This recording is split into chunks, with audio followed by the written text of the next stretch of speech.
with the United Healthcare CEO. Y'all saw that news story? Yep. I didn't see it. I keep hearing about it. Yeah. Yeah, it's online. Some dude in all black with the face mask and the hood and all that stepped out of the alley in front of a Hilton hotel in New York and assassinated him. They said he was eating Starburst. Starburst. They found like a water bottle and candy wrappers in the alley. What does that do to the Starburst brand? Does that do anything to the brand? Nobody said it was Starburst. Oh, they get more credibility. This is not a Nook and Cranium exclusive. It isn't. We don't know what kind of candy. We don't know what kind of candy he had. No, we're just gonna doubt that I got the scoop, huh? He was eating annihilators and he was drinking a LeBlue. I got all my information from Blue Sky. So what's up with this though? Like, why are they knocking off, the healthcare, health insurance CEOs? What's going on with that? I don't know. I didn't do a deep dive, but I kind of went around on there and saw if I could figure out anything, and there was nothing really. Yeah. So at least they haven't figured anything out yet, and I couldn't find any like stories where he had done anything particularly bad to anyone, but I mean, it's a lot of gossip. I don't know. I mean, it's an insurance company. Who knows what he does? I read that he was the CEO. I don't know if he still is or was the CEO of part of the organization that deals with Medicare and maybe like later in life health insurance. Okay. So I don't know if that's still a thing, but I was reading about that. He made $20 million in stock moves this year. Okay. That's a lot of moves. He's a CEO though. Is he like what is that for somebody like that? Is that a lot of money for him? I don't know. That's like half of his net worth. Okay. So it's a lot. It'd be a lot of money for him. Yeah, that's like a substantial amount of activity for this year. Absolutely. Yeah. Somebody I work with said that the bullet casings had engravings on them. Yeah, I heard that too. Yeah. I don't remember what they were, but so that's personal, or either the assassin wanted to make it look like it was personal. The officials are saying like, all right, this was not a professional because a professional wouldn't have made these mistakes. And I'm thinking, or would a professional intentionally make mistakes so you would think it's not a professional? Right. That's, that's like counterintelligence. Right. Yeah. Well, I mean, it depends though. Like, how does it pan out? Did these mistakes actually lead Did they leave somebody else's candy wrapper? It's a possibility. He's still not caught. They breathe some sweet tooth bandit in and he's not the right one. The best camera footage of them is from Starbucks. They went to a Starbucks. Well, you see his face pretty good. Mask up to here, went to Starbucks. If they pulled the mask a little further, that would have like disguised them a lot more. I know. You could see like he's got like a crooked nose or something. That narrows it down quite a bit. Yeah, it doesn't look like he cared. Look like he's going to go somewhere far away to not have to worry about anything. Unless he was really professional and that wasn't even his real nose. You just disguise. What was one of them shows, like Nutty Professor Miss Doubtfire or something where they make somebody look like somebody else. Oh, yeah. No, you're right. It could be. A president mask. You never know. That'd be pretty elaborate.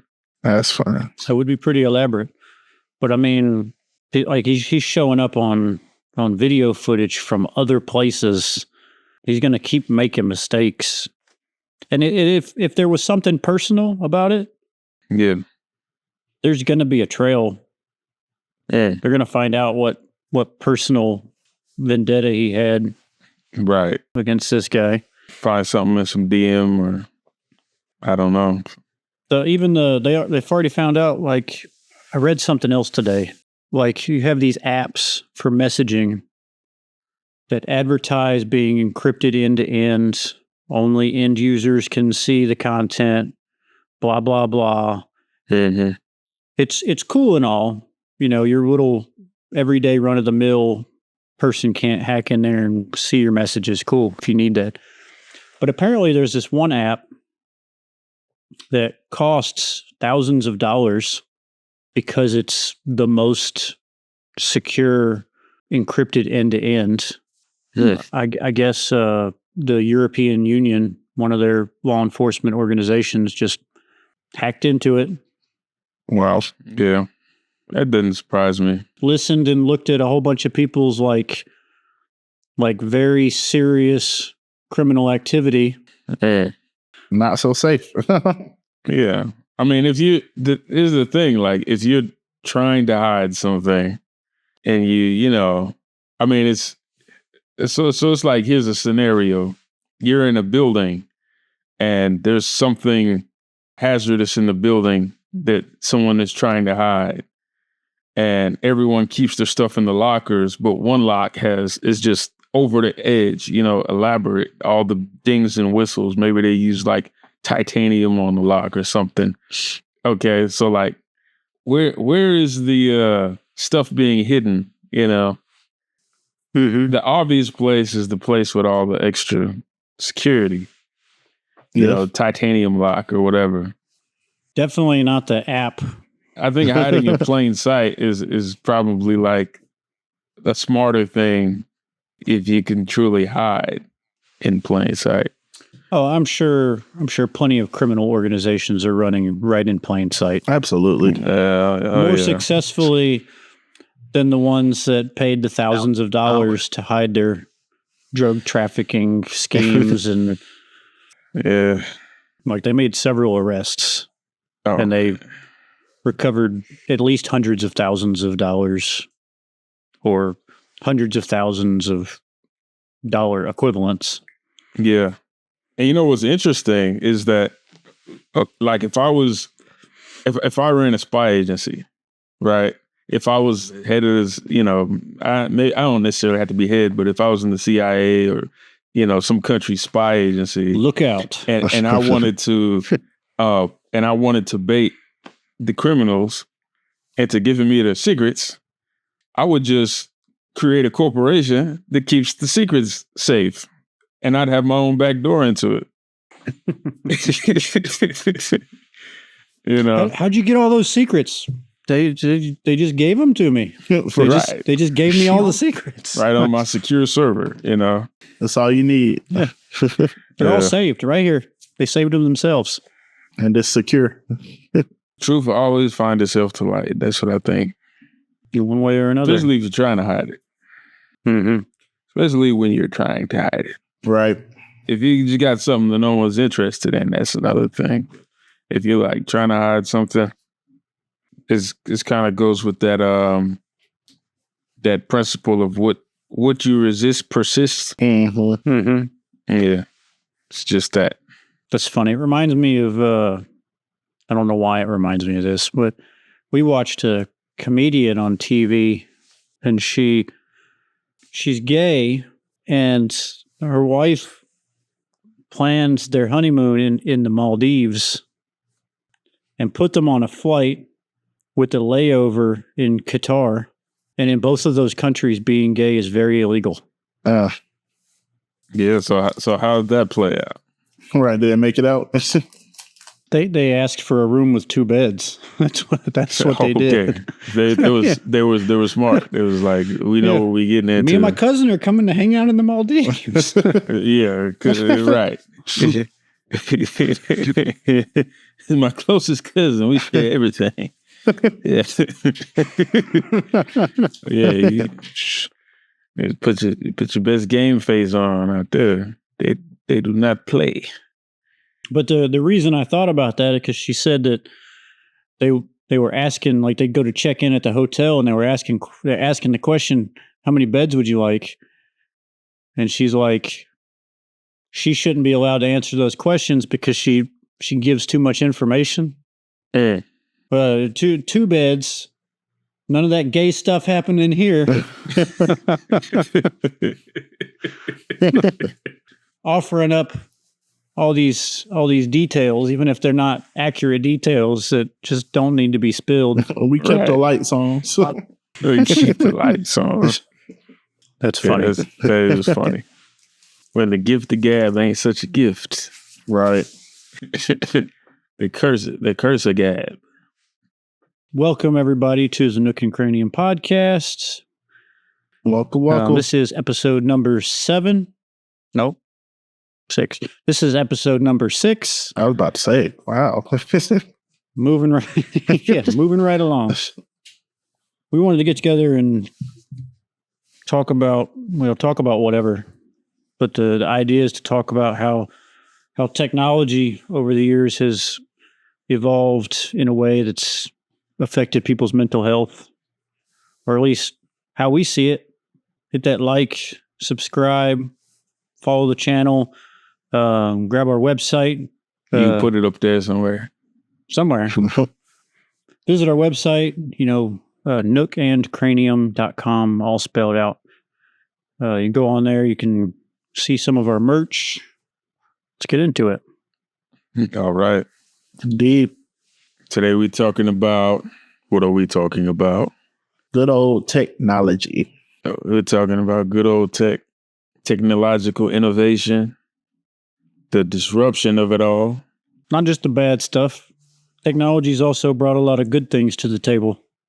Indeed. Oh, yeah. Maybe more good things. Yeah. I think it's Maybe like all in how you use it, Correct. Like maybe it's not built in good or bad. It's just like, how can you allow your creative intelligence to utilize the tools which you are given? Yeah, most of the technology we use, it becomes bad or negative once we get into the overutilization phase. And so that was, most of the stuff that I looked up was pretty much that, how it affects our bones, our health, and our mental.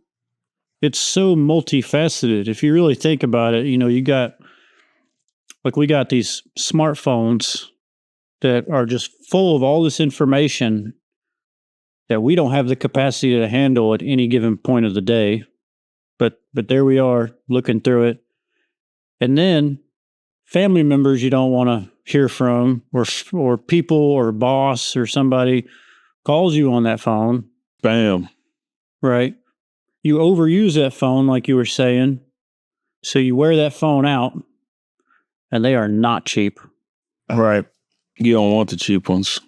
You don't want the cheap ones? Nah. The old ones. You don't want the cheap ones. You try to charge them, like, my phone is like 200 degrees. What's going on with this thing? Been at 17% for 25 minutes. And so the average person, it's said that from the moment they wake up to the time they go to sleep, they are using some sort of device or some sort of technology.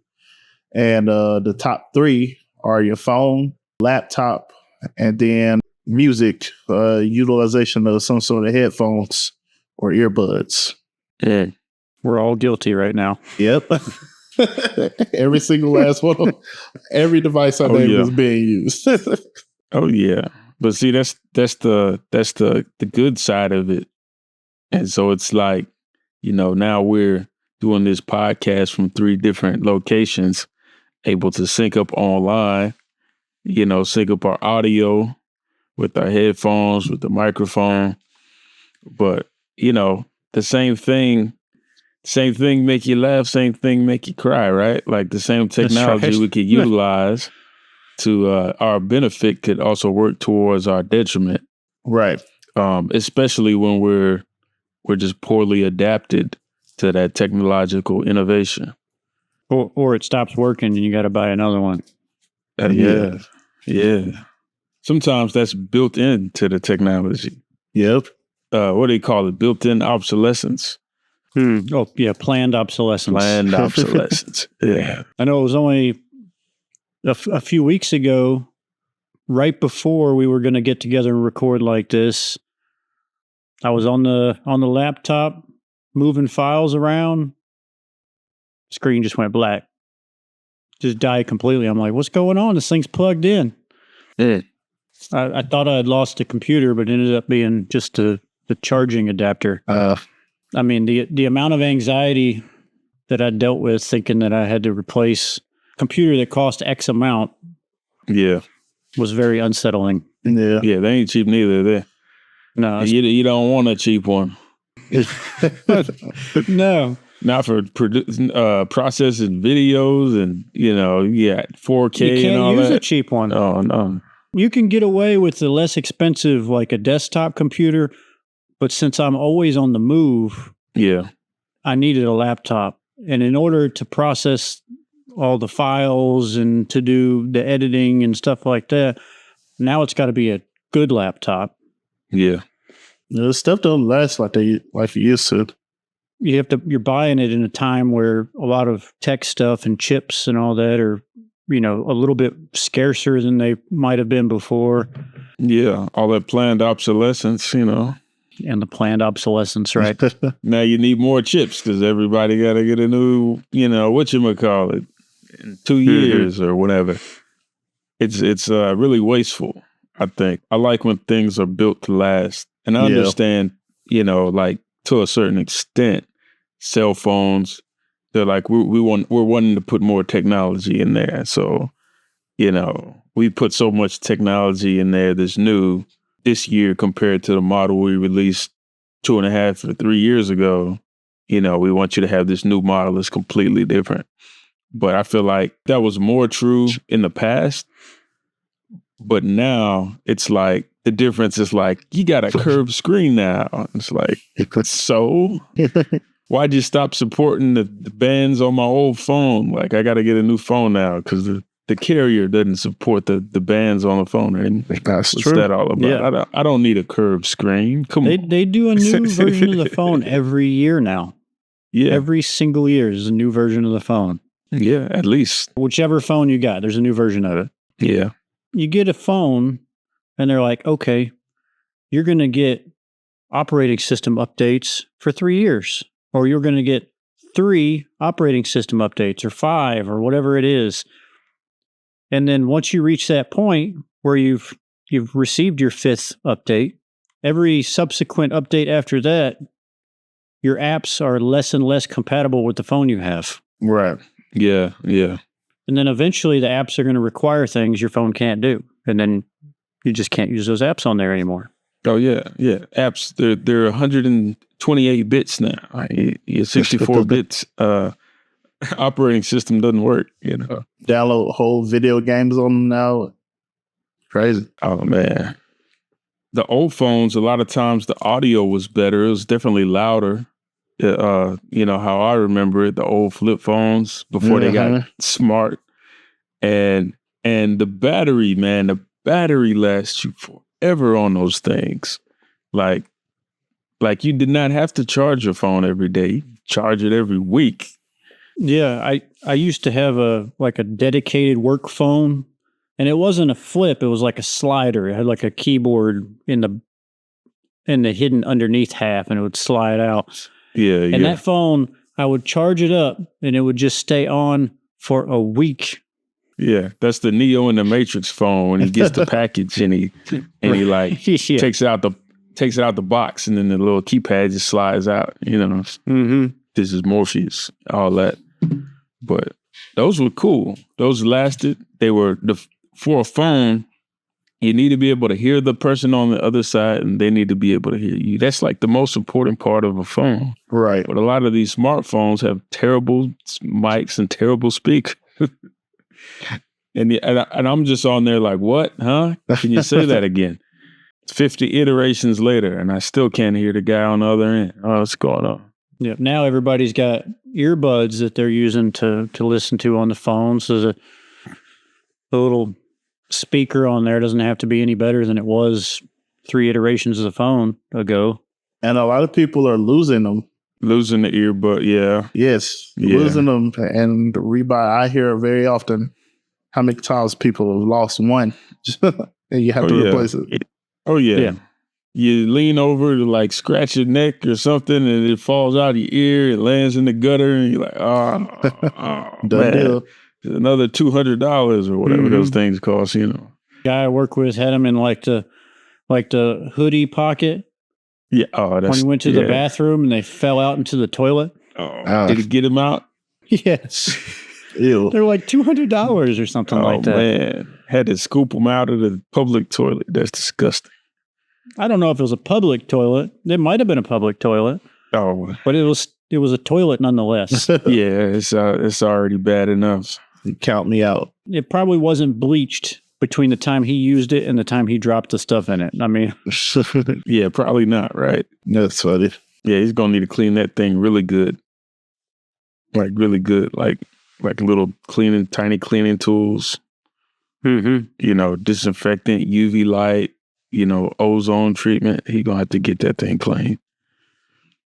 I'd probably just throw them away, just flush them, I don't know how he cleaned them. I don't know what he did, but I know I see him at work with them hanging out of his ears. He probably didn't do much of nothing. Right. He made a good point beforehand about how dirty our earbuds are anyway. Yeah. Oh, yeah. You just keep shoving them in your ear and then you put them in your pocket. You set them on the table. You set them on the table at a public place where everybody else's hands have been. Yeah. You just shove it back in your ear again. Yeah. And then you might share them with somebody. Hey, they want to talk to you. Right. Like take it out your ear, put it in somebody else's. There's a wax on there. Might as well be a wet willy. Hey, yeah, I'm back. Well, something interesting I learned with us having like devices, and it can affect your hearing. Your hearing has it's like a system that your hearing has that throws off your equilibrium.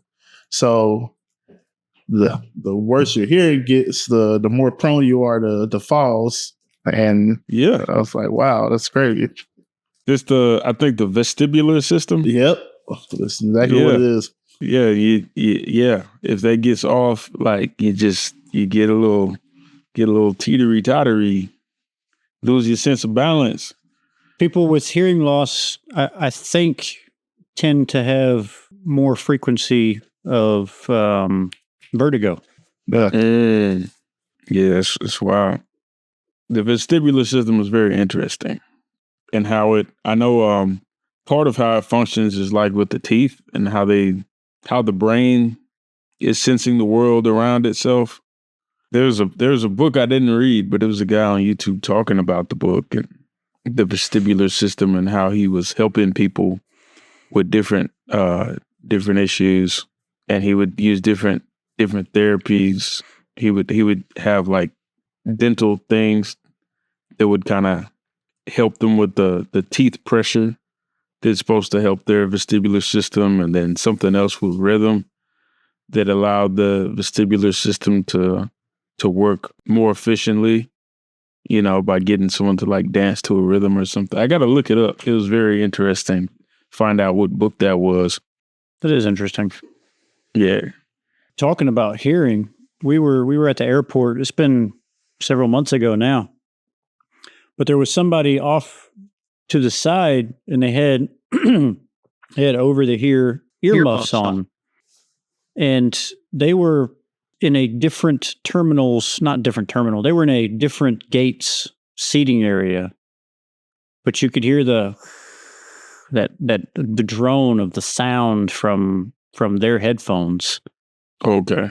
Yeah. And if you walked close to them, you could hear the drums, like the heavy metal that they were listening to. Yeah, yeah. I mean, I could only imagine how loud they were to them. It was like from a distance, you can hear it. Mm-hmm. And they had like cushioned over the ear headphones on.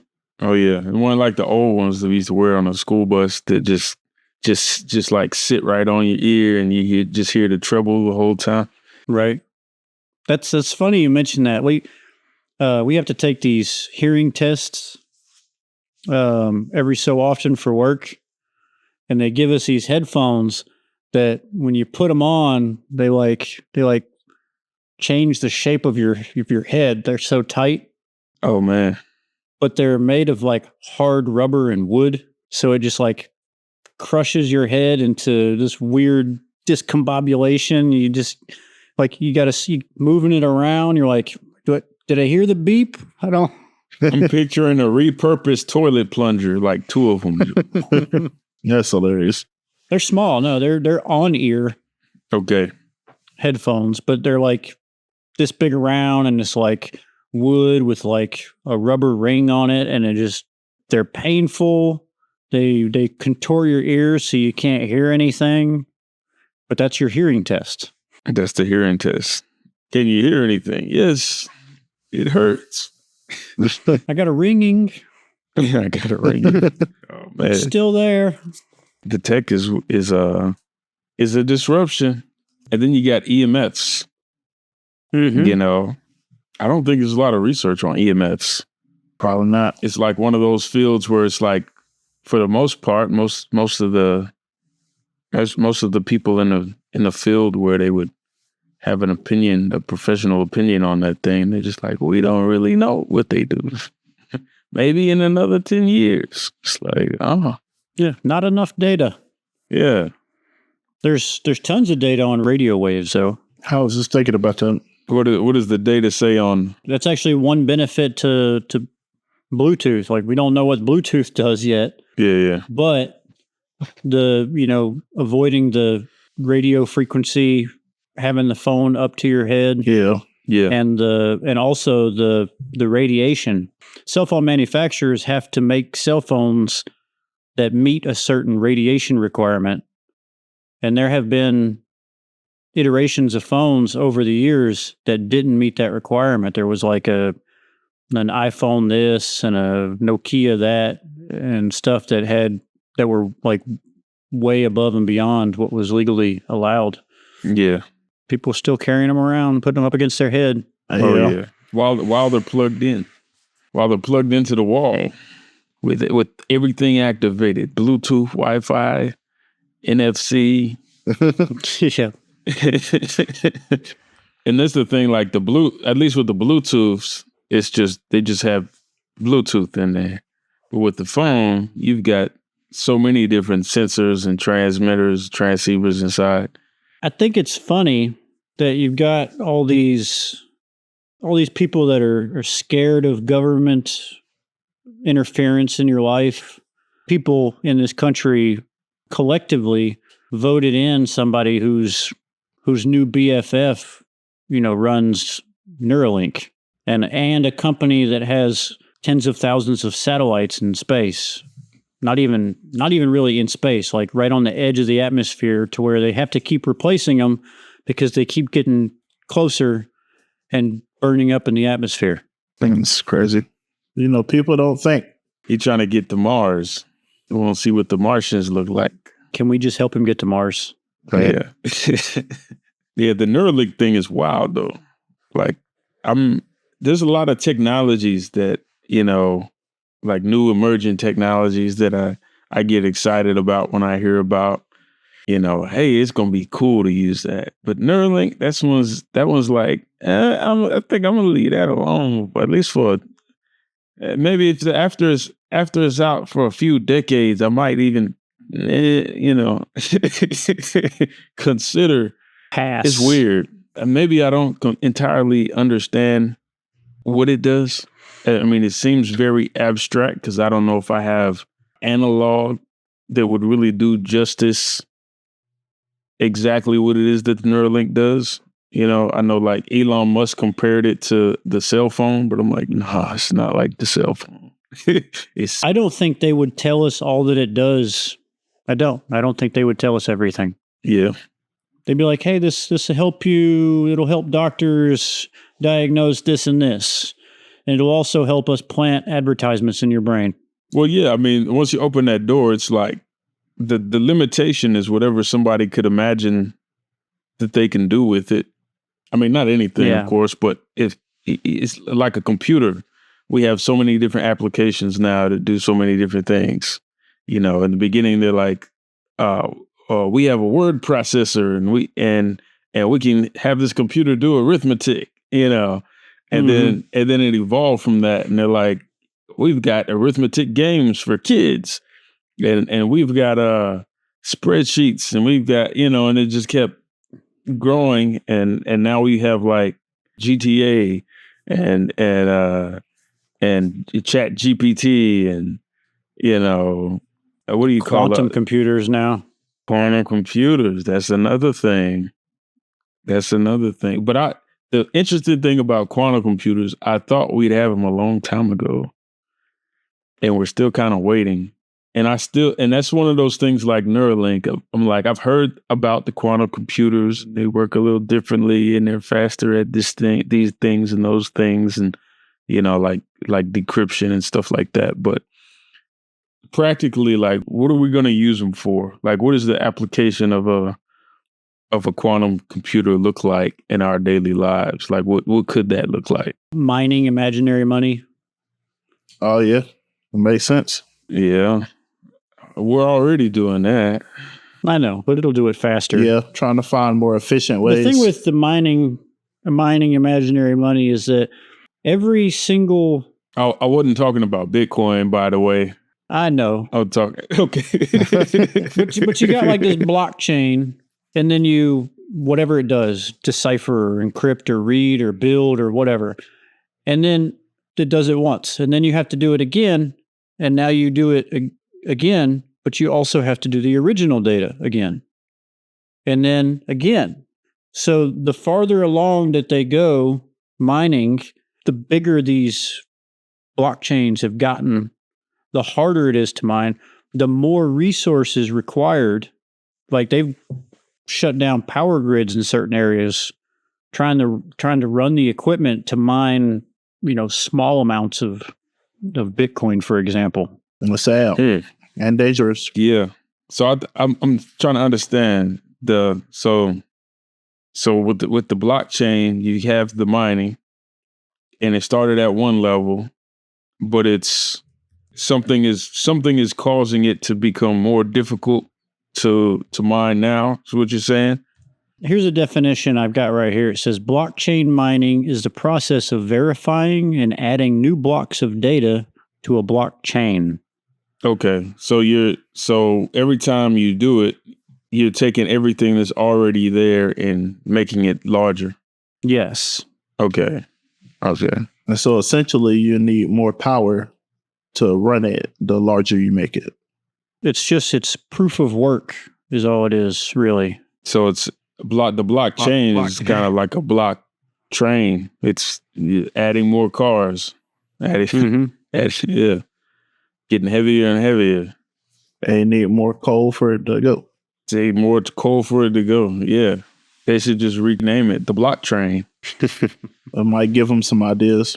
I think an interesting thing, right? Since we're talking about technology and the disruption that it creates and how it relates to mental health, of course. And one thing I think about is how it's affecting our neurochemicals.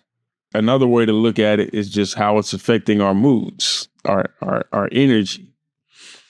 When I think about neurochemicals, I think about like dopamine, or like the reward chemical, or like that feeling that you get from it.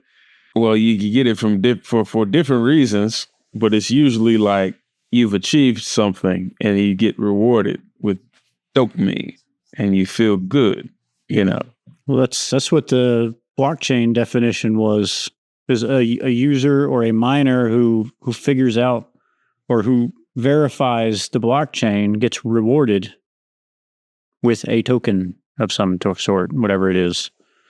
And that's essentially what the computer is doing, I guess, is just verifying all the data on the blockchain and adding more data. And then the next one is verifying the information on the blockchain and adding more data. Yeah. So where does this stop? Where's the limit?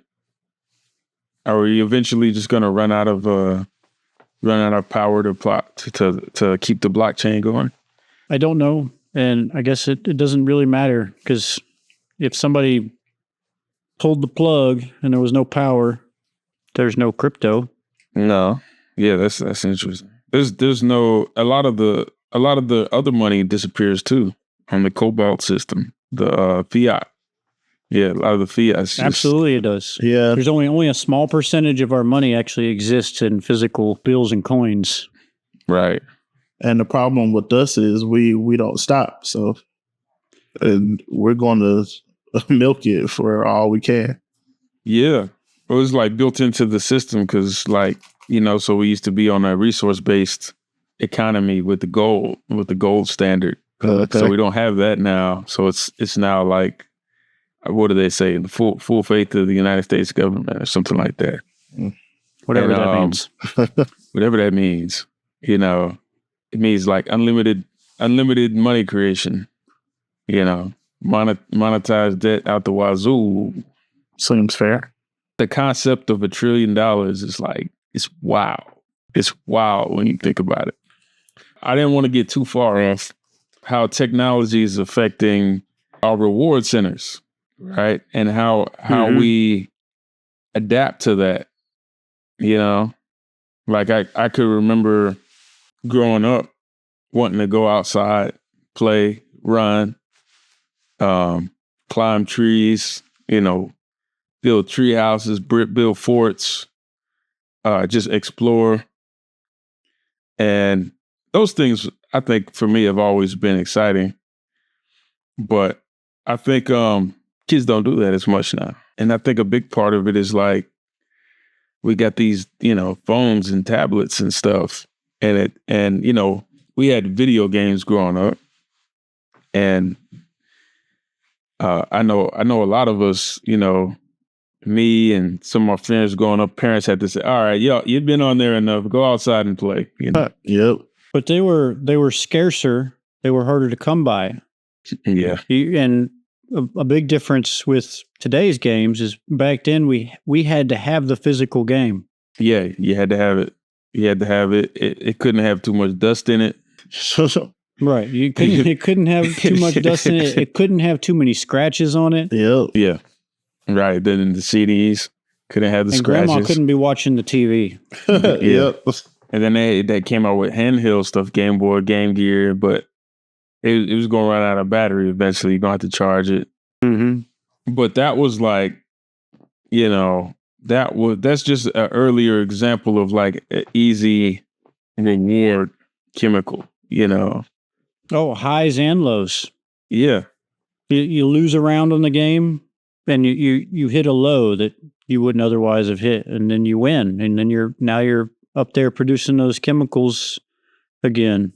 Right. And at the end of it, you know more about the video game, but you don't know anything about life. You don't know your neighbors any better. You don't know your neighborhood any better. You hadn't learned anything new. You hadn't identified any new birds or bugs or, And so you got some ups and downs, and you had some reward chemicals, but it was for just operating a simulation, which is cool.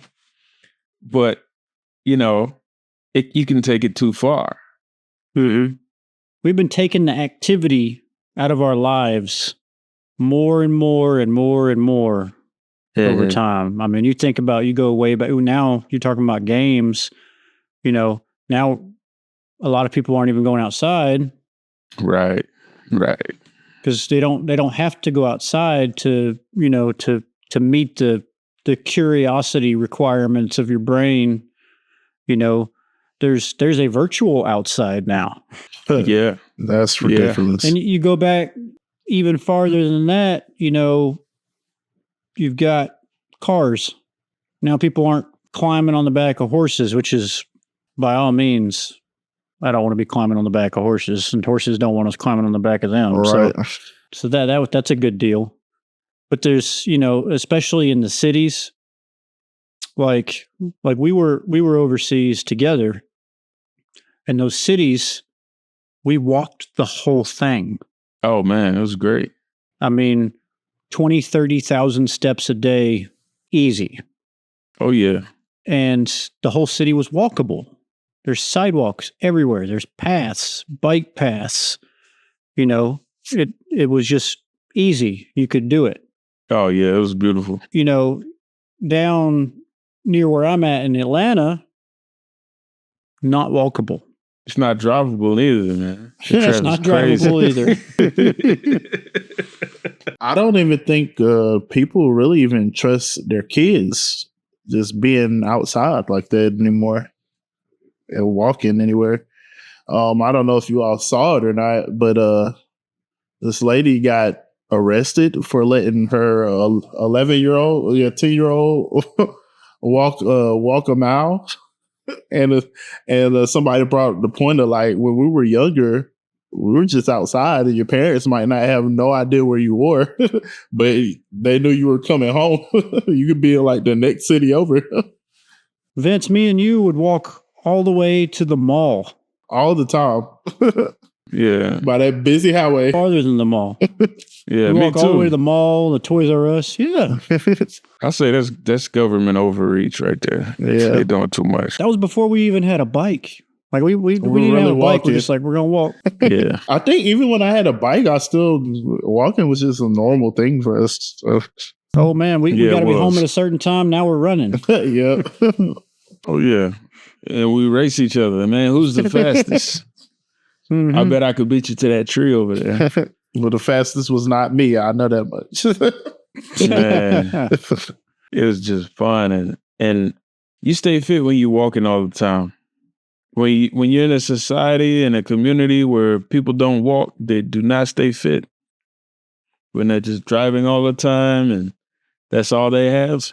No, they don't stay fit. Driving to get somewhere where they sit down, to get up and drive somewhere else where they sit down.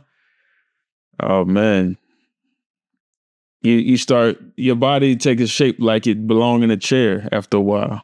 Yeah, we're not even really designed to sit down that much. That's not what our keister was put there for. Right. That's dangerous as well. We're all doing exactly that right now.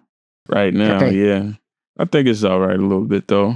But as long It's as unavoidable. we gotta, like God can say, we gotta get after it. You gotta, Right. grab a dumbbell and, or at least take a walk or hike.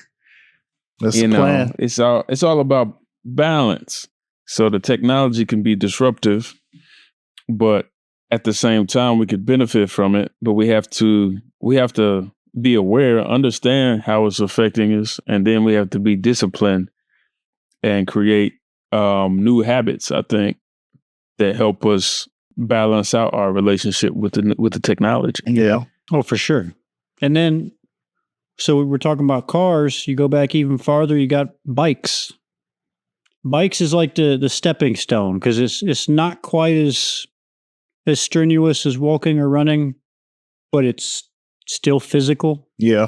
Bikes are great. I Very love enjoyable. bikes. I mean, because we live in a pace of life and in such vast areas that walking or running is really not practical for moving around at all. But a bike is a pretty decent compromise. Yeah. He'd take on some of the wear and tear for the terrain we have to deal with. Oh yeah, I like bikes, but the bikes nowadays you don't even have to pedal. Oh, yeah. I know. That's They true. got- yeah, yeah. You just jump on there, or you just start pedaling, and then the motor starts. There you get it right on Amazon. And if you got Neuralink, you don't even have to order it. You just have to think about ordering it. It'll just show up. That was they told us about that on The Matrix. Remember The Matrix? Mm-hmm. And Neo plugs in, and I know Kung Fu and all that. I can't believe it was 25 years ago. Crazy, right? Was it that long? Man, I guess it was because it came out in 99, right? Yeah. We've been warned about a lot of things, but here we are creating robots and AI. By The Simpsons. Yeah. By The Simpsons. Yeah. That's wild. I'm conflicted with The Simpsons because is The Simpsons, are they predicting the future or are they just speaking the stuff into existence? Like they said it, so this is what's happening. Right. Right. I mean, in a way, Is it a different thing or is it the same thing? Right. Like to predict the future and to speak something in existence. Maybe it's actually the same thing. Yeah. Or maybe it can be the same thing, right? Like cows will fly. You know, well, I mean, maybe it's like tapping into a parallel universe where it's already true. You know, yeah, it's like we can go this way, or we can go this way. Sure. And The Simpsons is like, well, check this out. Yeah, look what we saw. Look what we saw. Well, we didn't know, but we do. And then other stuff like elevators, me and you, which is so great because if I had to carry all this stuff up here, I'd be so angry. But stairs, one of the best ways to get exercise, in my opinion. Yeah. Oh yeah, stairs are a beast if you take it more than just a few of them. Yeah. If you're not fit, you're winded from the ground floor to the next floor up. I know that, Phil. If you fit, you might be winded too if you take enough floors. Oh yeah. Yeah. Well, you get a little higher. You get a little higher up there before you got to stop and catch your breath. Oh yeah, yeah. And you might not stop, but you just might be like, hyperventilating. Like have you ever climbed stairs on a tower? Like 20, 30 stories, and just instead of taking an elevator, just like let me just see what it's like to take the stairs. There was like a fire watch tower out in the woods somewhere. I do not remember where it was, but we climbed up to the top of that, and it's it sits. You end up way above the canopy, looking. You can see in all directions. It's basically to look out for forest fires. Oh wow! And that was a lot of stairs. And that's for work. No, it wasn't for work. Well, not you, but that's somebody has to do that for work. Oh, that's somebody's work for sure. Oh yeah, somebody. Unless they got a rocket pack. Yeah, go check for fires. Or you smell something weird. Oh, on second thought, come back down. No. Go back up. But yeah, I mean, with all the technology, we still have to find a way to meet the needs of our body. And it's more than just sleep and eating. But there's like all those other things, and drinking water, but there's those other things that we need not to just stay alive, but to stay well. A lot of people don't, like we mentioned on another episode, we talked about sunlight and vitamin D. And if you're in the house utilizing, technology, TV, computer, cell phone or whatever, in other words, you're not outside exercising, walking to the store, walking to meet with friends or whatever, just getting out in the sun, you're missing out. You're missing out on that sunlight. And without that, you're going to stay alive, but the quality of your life is not going to be the same. Also, the longevity you have may not be the same, but you're not going to feel as good. Your immune system's not going to be as good. You have to plan to want to do these things. I know one thing that I saw is called 20-20-20. So if you're one of those kinds of people who has to work and look at screens, it says you take 20 minutes the time on the screen, then you take 20 seconds to take a break and you focus on something that's, I want to say it's like 20 feet away from you. And they say you keep doing that every 20 minutes. I feel like corporate America has put their influence on that, because it used to be the 20-20, where every 20 minutes you stop for 2 minutes and look at something at least 20 feet away. They said we're losing productivity. We're losing productivity. They want to stop and smoke.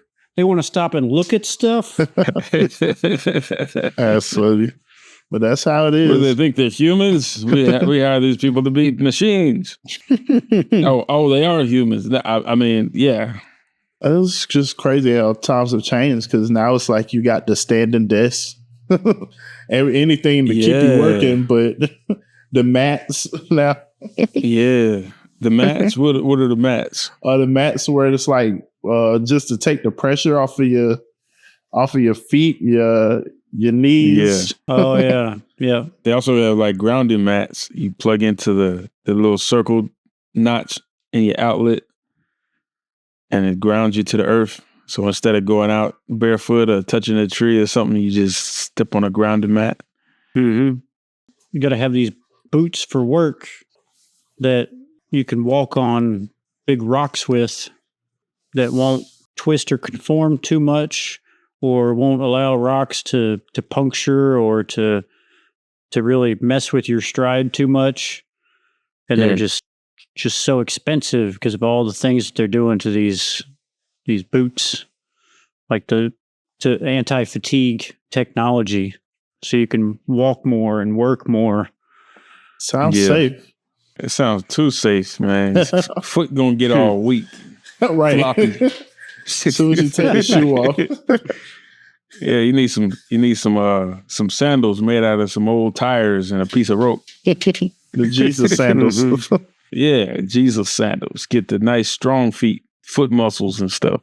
Back then they had stronger ankles. Yeah. Right. Yeah. Yeah. Hell yeah, they did. And shoes, that's a disruptive technology because, and it doesn't have to be as disruptive as it is. One thing is it separates you from the earth and from the electrical field of the earth. So you're not grounded when you go outside. But the other thing is the shape of shoes. They're like, most shoes come to a point instead of being shaped like a foot. And most people's feet aren't shaped like a point. And so, what happens is you wear these shoes and over the years, your feet become deformed. Instead of your toes being free like your fingers, they start to stack up like this. And, how's that going to affect your mobility, how you're firing the muscles in your legs and hips and all of that, Very, very disruptive. Yeah. You have some brands of shoes that are like kind of getting hip to it, like designing these minimalist barefoot, style shoes and things like that. But I think most of the big brands are still making shoes that aren't very good for feet. Yeah. Think about high heels. Oh man. They do so much damage to your feet, especially if you wear them on a regular basis. They affect the muscles in the legs. They damage the ankles and the knees, the lower back, just so that you look a certain way. Yeah. And it's just crazy that a lot of shoes like we try and wear, and all of us have different foot shapes. And it's like the support isn't there for everybody. The good thing is there's a lot of brands out there that make shoes for different types of feet. Yeah. They didn't used to be like that. We all used to wear the same type of Vans or the same, the flat Air Force Ones or the flat Chuck Taylors. A lot of those were so uncomfortable. Oh man, yeah. Especially if you have wide feet. And like, I'd like to see more like kind of like, I guess you would call it bespoke shoe companies. Like send us a scan of your foot and we're gonna make this shoe that you want, but we're gonna, custom tailor it for your foot. That would be cool. Yeah, it was only recently that I even heard about a company that makes socks at a certain size. Like instead of just large, medium, small. Instead of like size 6 to size 13, you can get a size 6 or a size 13. If I buy the smaller of the two socks that are available, then like the heel patch is like in the center of my arch, and then if I buy the bigger one, the heel patch is up above my ankle.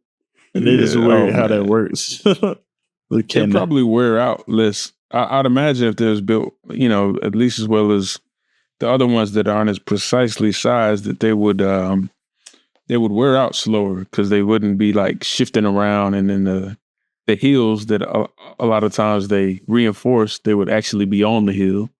On the heel. Just makes too much sense. make too much sense. Is there anything that you all are doing or have done in your own personal life to help you adjust, or even maybe for somebody else, to help them adjust with technology, with dealing with technological innovations and helping find that balance? I haven't tried this yet, and I don't know if I will yet, but I saw something today actually where people were trying to figure out how much better it was as far as like screen time to change your phone setting to black and white. That's interesting. So then your phone is not nearly as exciting to look at, so you don't look at it so much. But I'm really hoping that what I saw was wrong, but it might not be, saying that the average American looks at their screen for an average of 8 hours a day. Sound about right. That sounds terrible. Yep. That's a work shift. Yes, it is. Yeah, you working a double shift, one on your phone and one on your job. I mean, but just think about the fact that even with that, it starts when you're young. So you're doing this for years of your life because I'm not even talking about computer screens and TVs. Right. To the little phone. Just the phone. Like, we're giving these kids the phone and it starts there. 3 years old. You ever wondered what our generation is going to be like when we're old? I feel like it ain't going to be good. Like, you think about like a lot of the people who are older than us that like wore their pants real low, sagged really, really bad. They can't walk now. Yeah. And now our generation is staring at screens constantly, and nobody's doing the 20-20-20 or the 22-20. Of course not. Yeah. I'm here trying to get our website up and going, and I'm easily burn up 2.5 hours without looking away from this thing. Oh man, it's easy to do too. It's like you get on something that's so stimulating and you compress the time. It has a compression effect. It's like the time compresses. You don't think about it subjectively, Yeah, stimulating is a good word for it, because it's not always a good thing. Yeah, overstimulation, right? The frustrations of trying to figure things out that just don't make sense. You're like, why is this not doing this? Yeah, aggravation. Yeah, you're dealing with technology that's not working how you expect it to is aggravating. Right.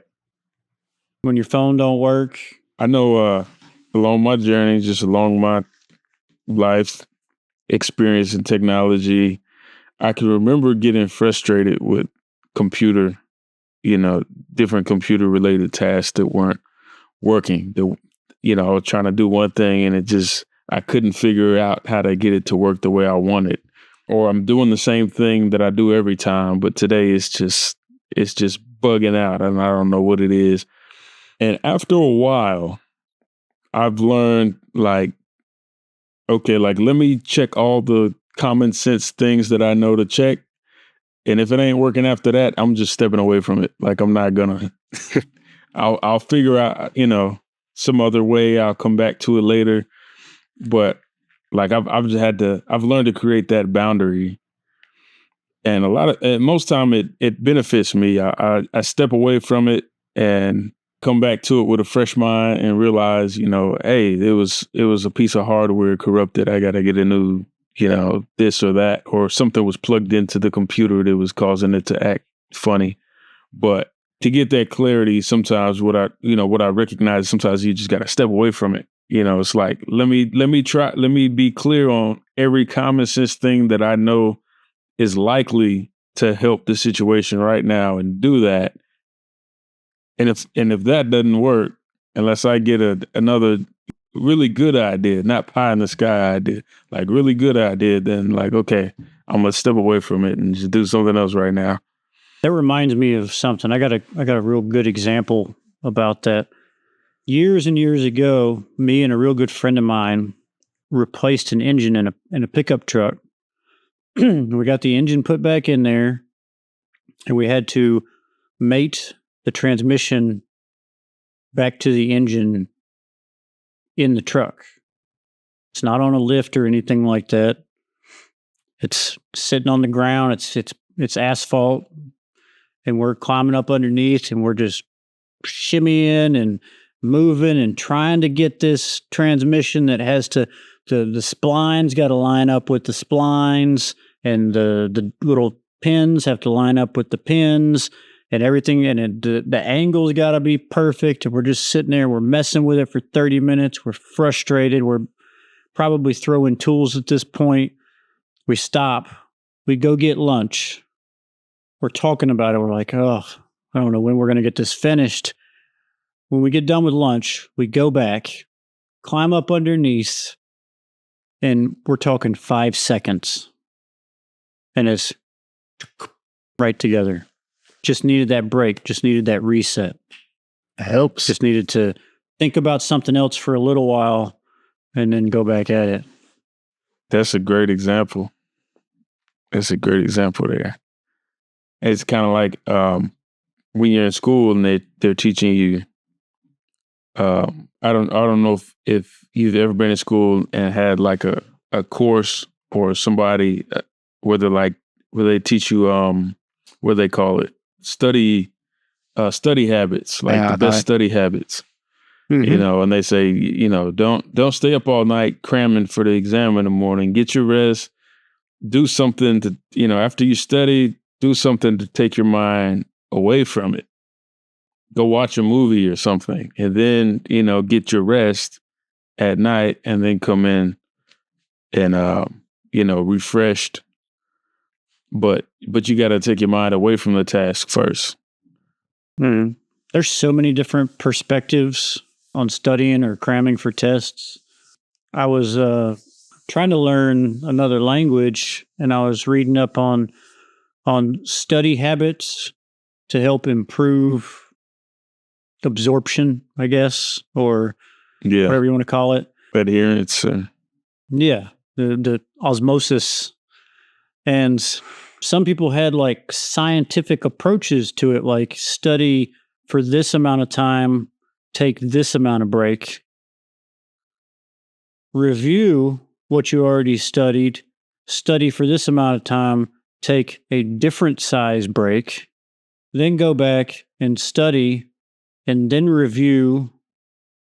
And then it was like very complicated. And I'm like, I wonder where this came from. Like, what's the science behind this? Did this just work for them? And now it's like, it's their method. Yeah. And I didn't use it. Well, I think you got to find out what works for you. Still not fluent in that language, so maybe I should have. It sounds like it was trying to work this pattern of not memorizing, but learning. Because once you follow the same trends, then you're just kind of working on memorizing things. But the staggered nature of that type of lesson is like, oh, I'm really learning this. But it was also trying to dig in on the idea of stepping away from it and letting your mind reset, and then going back to it, and it being, instead of it being a lesson, now it's you remembering a lesson. You're reviewing it. You're remembering something you already learned. Yeah, and that's like the test portion. Yeah, reinforcement. And it's pretty good. For me, the best way to learn something was always to try to teach it to somebody else. Oh, yeah. Which sounds wild for something you don't know, to try to teach somebody something, but it always sunk in better. If I was trying to teach somebody something, I always came out with a better understanding of it myself. It's like you're working with the information from two directions. You're like taking the information in, but then you're putting the information out. And so you just created a more complete connection to that subject matter, I suppose. Go ahead, Vince. I was going to say I work better when I do actually do it. Because right now I just started this job, and they've been telling me a lot of different things. And so it doesn't stick until I just do it myself. So that's been working for me. Oh, yeah. Learning by doing. Well, you remember when we were in school, learning a foreign language, you go into the class, they say, bonjour or hola or whatever you're trying to learn. And then they just give you a whole bunch of words. Then they give you like the, like verb forms. And they're trying to teach you like grammar. Right off the bat. That's not how you learned your native language. Not at all. That never worked for me either. Yeah, you started off with mama, dada, baba. You didn't start off with, to eat. Yeah. You weren't learning infinitives. I think it's ridiculous. I think they should teach you to speak before they try to teach you all that. Just to speak and to understand. They might not fit their template curriculum, but it just makes more sense. Especially for somebody like me that never worked for me. Yeah. I think they call it immersion. Immersion. Yeah. Immersion. Yeah, immersion learning. Best way to learn. Just get into the funk of it. And I remember, Zach, one thing you brought up offline was as far as like, technology and learning and different things was multitasking. And I was thinking about multitasking because, so I think about it two ways, and I want to hear your thoughts on it. But I think about it in a constructive way and in a destructive way. Because I know I've used it in ways where it's helped me study. So I'm using it like kind of strategically, maybe taking something boring, but taking something else that's stimulating and doing them both at the same time. Two tasks that use maybe a different part of the brain, or one that's more passive and one that's more active. But then, of course, there's other times where it's just, one thing being a detriment to the other. I'd been able to focus better on this if I wasn't distracted by that type of situation. All right. Yeah. Well, it kind of makes sense when you can, combine doing something with the conscious part of your brain and something with the subconscious part of your brain, like studying or doing some work on a treadmill. That is multitasking, but you don't have to think about walking. Once you start, you can just walk subconsciously. That's an easy thing and a great example. But in general, you don't want to be working podcasting while you're driving. Right. Yeah, don't want to be doing that. Because you think about it, you have 100% attention span if you're lucky. And then if you go and give a chunk of that to one task, you only have the remainder for the other task. If you're texting and giving your phone 90% of your attention while you're driving, you're only driving with 10% of your attention.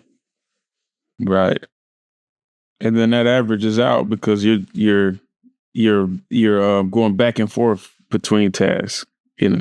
Text, C, A, car, left turn, T, you're going back and forth between the two. Some people don't even do that. You just drive past them and they just looking down at their phone. They got the neural connect in their car, the Neuralink. They just, but like one example I use from studying. One example of when multitasking worked well for me was studying. I was studying for a certification for becoming a personal trainer. Overall, most of the information is interesting because it's a field that I enjoy, but some of the stuff is really dry. And you don't have to just read the book because now everything is on ebook or on audio or on video. And so there's an online lesson where you can go through the personal training certification manual, but it's on an online format. And so what I would do is I would have my phone and I'd play like Call of Duty or something that, I knew how to play, I played plenty of times, but I would listen to the audio. And so I'm kind of like how you might listen to an audiobook while you're driving. I'm listening to the audio of the personal training certification program where they're talking about, the right and left ventricles of the heart, and this scale has this type of scale of exertion and this and that and all these technical things. But I'm just playing the game. So I'm stimulated, and I'm like, okay, I've studied for 4 hours today. Never could have did it if I was just, I'd been bored out of my mind. Just click. Okay, another page. Gosh.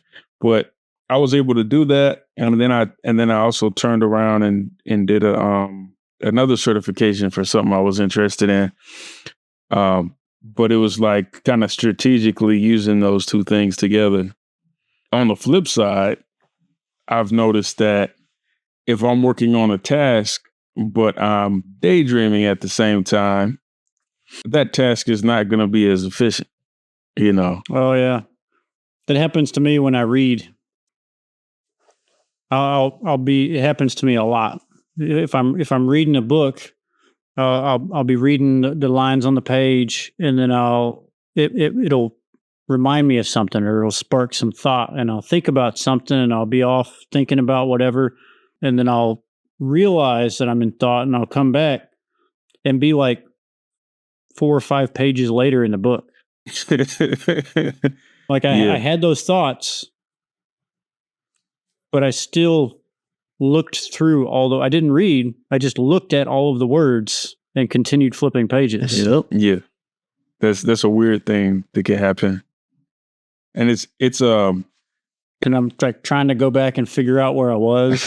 Yeah. Like I remember reading it, but I don't remember paying attention. And there's this thing. There was a man who I think it was I had a teacher, Warren Blank, while I was in school, and he was like a leadership teacher. He was a guest teacher. And he was talking about like a gap. I forget exactly what they call it, but it's a thing that the brain does when you're focused on something, where after a certain amount of time, it just stops focusing. And then after a little time passes, it focuses, it refocuses. But this is just a natural part of how the human brain works. And then when you're aware of that, if you're like teaching or maybe you're explaining something important to a group of people, when you're aware of that, you can, work some strategies into your delivery to compensate for that, whether you're repeating or reiterating something, because that amongst the group, somebody is in that gap where their brain went off somewhere for a few seconds and then came back. And so you got to expect that. And then you work that into your teaching or your guidance or whatever you're doing. It's good to have the forethought to consider that when you're teaching. Yeah, that's true. Yeah. I wonder what the science is behind that, though. I wonder if it's like a survival thing.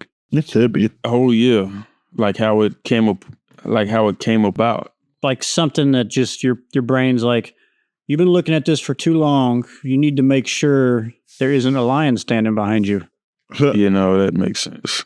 Yeah, that makes a lot of sense. Yeah, it really does. Just being aware of your surroundings. And I think people are very poor with paying attention to their surroundings as it is. Oh yeah, especially with all these devices. Yeah, it's like these devices almost like that. They figured out how to bypass that gap. Yeah, these devices draw you in, and they just keep going from one thing to the next. Oh yeah. You try to watch a YouTube video, and it's just like it's YouTube ads, but you don't move focus while the ad's playing. You watch the little timer. Right. Yeah. Until you can skip. It can be like 58. You're like 57, 56. Come on, got to skip this ad. They supposedly had like customized ads, but I still hate most of them. Same. Yeah. I just want to watch my show. Come on now. They're not reading me too well. Like diabetes medication and all the irrelevant commercials coming through. I hate the ads that I end up wanting to watch. Me and some friends of mine watched a movie, but remotely. Does that make sense? There's a word for that, isn't it? Like a watch party or something? Yeah. Something like that. But these ads pop up for whatever pharmaceutical, just insert pharmaceutical here. And some of these friends live in Canada where pharmaceutical commercials aren't legal. Oh, that's great. And they're like, well, I think, I could be wrong, I think there's only 2 countries in the world that allow pharmaceutical commercials. Oh, man. I think it's the United States and New Zealand. Yeah, I don't want to see them. But I can't cite. Keep that between you and your doctor. I don't want to see the commercials about you this and you that. I'm not interested. They're trying to empower people to think that they're doctors. You think I need Ozempic? What about Xarelto? Ozempic, that's you just twisted your ankle. You don't need. You twisted your ankle because you were too big and you didn't have enough Ozempic in your system. Yeah. Yeah, you stubbed your toe. You don't need a statin drug. I heard some things about Ozempic lately. Which things? So one thing they were saying it came from like I guess the active ingredient or something comes from venom, like some lizard venom. They were saying that it has some really bad, I guess medium or long-term side effects. So a lot of people that were on it, I think one of them I heard was something they were calling stomach paralysis. That's crazy. Yeah, where someone's stomach stops doing what its stomachs are supposed to do, and they can't. I guess they can't keep their food down, and it supposedly lasts for years. And so I heard this on some social media stuff. So you had to do your own research out there. But yeah, it sounded wild. I was never interested in taking anything like that anyway. I'm very much at a camp of like, get outside, run, take a dietary approach. Well, Ozempic wasn't designed for weight loss. It was designed for the treatment of like type 2 diabetes. Oh, interesting. Right. Which and this is not, I'm not saying this is medical fact, but my opinion, type 2 diabetes is just a symptom of another thing. Oh, yeah. I mean, I think most of the diseases are that way. I think type 2 diabetes is just a symptom of, atherosclerosis or some sort of cardiac problem. I personally believe it's completely reversible, preventable, just by taking care of your heart. Yeah. I think most diseases are reversible, but they may not be medically reversible. Like it may not be a pill that you can take or a medical procedure that you could undergo, because it's a lifestyle related thing. So as long as you keep living the same lifestyle, you're going to keep getting the same health results out of it.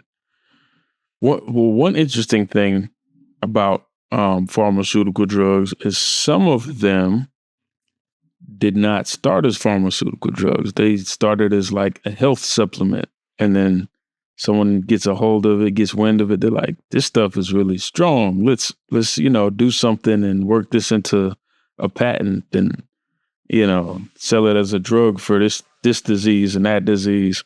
I think there's a lot of weird stuff like that. You think about, what is it? What's the little blue pill? What's that called again? On the Matrix. That was the Viagra. No. Yeah, Viagra. Viagra was not designed for that purpose. Viagra was for your heart. Okay. This thing makes you hard. Yeah. And then they figured out that thing. But what is it like? Like Listerine, I think. It was like originally a floor cleaner. Oh, that's crazy. Something wild like that. Strong enough to be. That's crazy. Like Coca-Cola. The original recipe. Yeah, paint remover. Yeah, sodas. You used to have to go to the pharmacy to get a soda. Really? And it was a cure for sadness. Are you making that up? No. I wish I was. It makes you happy. Well, Coca-Cola did used to have some suspect ingredients in there. I feel like it still does. Hence the name. Some pharmaceutical grade ingredients. Yeah, definitely. And they still have proprietary ingredients. You don't know what's in there. Yeah, the natural flavors. Natural flavor. I can't get away from them, man. I see more natural flavors today than I've ever seen. And I'm wondering if they're just cheaping out and they're like, hey, we could put cinnamon in there, but cinnamon's getting a little expensive. We're just going to put these natural flavors to taste like cinnamon in there and save some money. I don't know what's going on. Yeah, we got all these cockroaches and these cockroach legs taste like cinnamon. So we're just going to grind these up and put them in there and call it natural. Oh, man. I made that up, by the way. As far as we know. It's going to be carbon neutral. Right. Man. Oh, yeah, I don't like, I'll get foods that I remember buying before from the store, and I never remember natural flavors being in there. And so I'll buy them and I'll get them home, and then I'm looking at the back of the label. I'm like, hold up. Natural flavors, like when did they put that in there? I don't particularly like it. I don't like it because there's not really that much of a legal requirement to use the word natural. Found in nature as opposed in a... When it comes to food, for me, the word natural holds no water. It means nothing. Yeah, it doesn't. It's not a certification. But some people look to that and think it's the best thing in the world. Yeah, that's natural. I'm going to eat it. It's natural. I got to get this because it's natural. Oh, natural. And it could be some nonsense. Mm-hmm. That's the thing about it. There's a lot of stuff out there that's natural that can kill you. Yeah. Yeah. Everything natural is not good. It's not good for you. Like that Ozempic venom. Yeah, the venom. Natural flavors. Uh-huh. Lead and mercury are natural, aren't they? Mm-hmm. Uranium is natural, isn't it? So you gotta be careful reading between the lines sometimes. Yep. Ask questions. Implore. Explore. Explore. Explore and implore. Don't implode. Yeah. Don't implode. Yeah, don't implode. No, do not implode. Do not. Technology's gotten wild, and newer cars record, especially cars that update over the air, they record driving data, and some auto manufacturers have relationships with insurance companies Yep. to share your driving habits with insurance companies. Oh yeah, I'm sure. I used to have a insurance company that I was signed up with, and they would take money off of your insurance bill if you plug this little device. If you plug the thing in. Yep. Well, now you don't even have to. If you have a new car, it's in the fine print.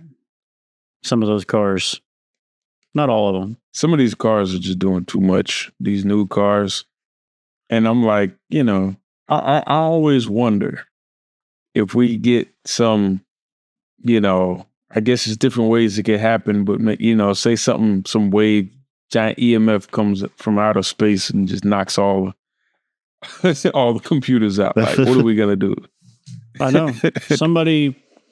Somebody at the hotel backed into the front of my truck, and it was in the shop for 15 weeks. No one's prepared. Is it just because all the different, they had to maneuver around all the different tech in there and they just didn't know? Just the pieces and parts, and, and then when they find something new, now they have to report that to the insurance company, and then the insurance company's got to try to negotiate with them about that, and then they got to, it's a back and forth, and it took forever. Yeah. A terribly designed process. Took forever. The worst thing is I gave him my truck and drove my wife's car, and while her car was parked, somebody ran into the back of it. They fell asleep in one of those car washes that you put it in neutral for. Oh, wow. And when they got to the end of the car wash, they were still asleep, and they just rolled out down the hill, across the parking lot, right into the back of her car. That sounds like a freak It accident. was like the car wash must have been like white noise. Just It must have been. Whoosh. Whoosh. I can't stay awake. Whoosh. And we had just gotten that car the week before. Oh, that's man. a freak accident. That's terrible. Oh, that's terrible. I had to rent a car. until we got her car back. I like old school cars, man. I do appreciate that I could hit a button to roll the window up. I mean, when they're designed right, when they're designed to, without the planned obsolescence in there, it's nice.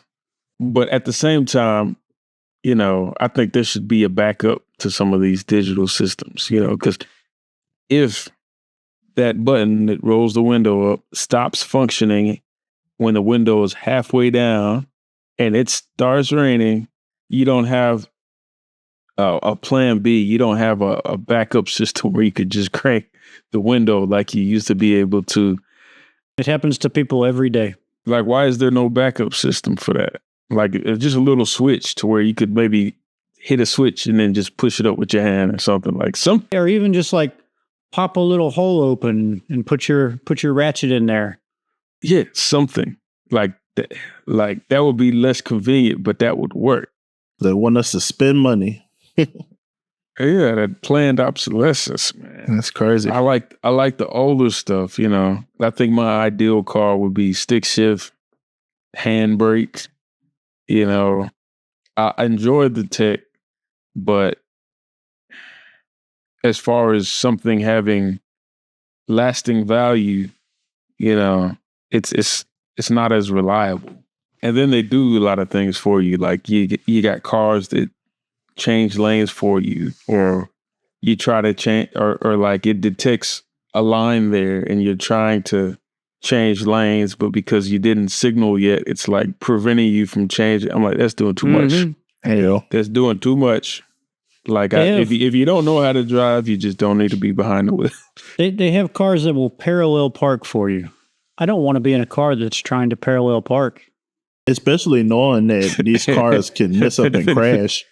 Cameras and sensors. Yeah, well, you got mud on one of the cameras or something, and it just kind of like stalls out. You're halfway in the parking lot. Or this little moth flies by. I just trust my driving better than the car's driving. But then at least if something happens, it's your fault. But also it's like, if I've been driving for 10, 20, 30 years, and now this thing is wanting to do it for me, and it's like, I've actually been good. Like, I don't need that. I don't need the car to change lanes for me. Now, some of the tech is really cool, though. Some of the new tech is really cool. I'm glad it's there. But it's like, if you're mixing the cool new tech with the goofy tech, it just gets to be a bit much. I'm just like, man, just give me an old car. You still got to have Old Faithful in the driveway. Right. You got to have it, yeah. You can get something new with all the bells and whistles, but you need Old Faithful in the driveway. Something that runs if it's got fuel in it. Something you can push start. Yeah. Yeah. My starter's not working. I'm just going to park on this hill. Something that's not going to fail on you because a sensor malfunctions, because it got wet in the rain or something. Now you can't drive it. I think one of the biggest problems is they put all these sensors and all this tech in cars, and they cost so much more. I know. Yeah. Before that planned, it costs more, but you get more planned obsolescence. Like, there's people that today want cars from, the 50s. Some people will drive them every day. Some other countries still have factories with the original presses still pressing out these panels for like 57 Chevrolets. Oh man. And still building them just like that. Still building old like Volkswagen Beetles, or there's places where they're still utilizing all those old tools to build the old cars. That's interesting. But like, just think about that. And then a car from the 50s, that's what? That's over 70 years ago. Are they going to want the cars of today 70 years from now? I don't think so. I can't see it. I can't. There might be a few that they're like, oh, that's a classic. That's cool. It's going to be a headache, though, because all the computers are going to be burnt out. Yeah, all the plastic's going to be rotted. All the computers and chips and sensors are going to be burnt out. They're like, what am I going to do with this? That touch screen's going to look like the bottom of a used DVD I'm going to want a Cybertruck 50 years from now. That looks bad brand new. Oh, man. It looks like something that's not meant to drive on. It looked like a Mars rover or something. Like something that's built to just drive on a different planet. It's probably where they got the idea from. Yeah, Mars rover for the man who wants to go to Mars. It makes sense. I mean, he's like 11 years old up here. But even still, with styling aside, I've seen them up close, and they look bad. Like, not well made bad. I hadn't noticed that part, but I haven't really seen very many of them. I have. I don't like the way they look either. Maybe like 3 of them. Can't stand them. You don't like them? Mm-hmm. Very ugly car. Yeah, they're not for everybody, for sure. I like that they're different. I like that they don't look like every other car out there. I probably wouldn't get one. If I was in the market for a brand new truck, that probably wouldn't be it. I appreciate the creativity. If I was out in the market to get one, I'd probably get something different. I'll almost certainly get something different. It is a neat looking thing, though. The feeling I had seeing a Cybertruck was like the feeling I would have like in a museum somewhere or like an art gallery, you know. And some people make art and it looks different ways. Some of it looks weird. Some of it looks bizarre. Some of it looks, you know, minimalist impression. And seeing the Cybertruck was like one of those moments. It was just like, stay behind the line. Stay behind. Stay in the museum. Don't get too close. You can't touch it. You're going to have your handprints all over it because it's just like sheets of stainless steel. Some of the ones I've seen up close, it's just you can see where every fingerprint was on the stainless. Yeah. Right near the door, you see all this. And then where else? Just all the touch points you can tell. If you ever rob a Tesla truck and they do forensics, they're gonna get your prints, definitely. If you don't have gloves, they're gonna get your prints. I see where he broke in right there. You probably feel them touching your hand just by touching the print on the truck. It's like, I can feel this. Oh, that's not. I saw a crash test video of one and it was bad. Really? Did not. What was bad about it? Did it like explode or something? Or it's like it hit on the front and the body didn't crumble real bad. The people got hit around like you'd expect on a front end collision, but the back, like it hit, and even like the back suspension and stuff broke, and the wheels like went forward underneath the car. So it had some weak points. Mm-hmm. Yeah. Just turned into a boat. Yeah. Wheels break off. Y'all think he's gonna make it to Mars? Nope. If he does, I don't think he'll make it back. Oh man, hey, stay up there. It might not want to make it back. Making it back is, that's a big trip. It's a major trip right there. And then what do you do when you get there? I guess let us know he made it. Yeah. Well, I won't be listening. Eat space food. Space food. I would think that they would need to like terraform something first. Like put a dome on it or something and like terraform it. Grow some food, grow some trees. Send a few birds over there first.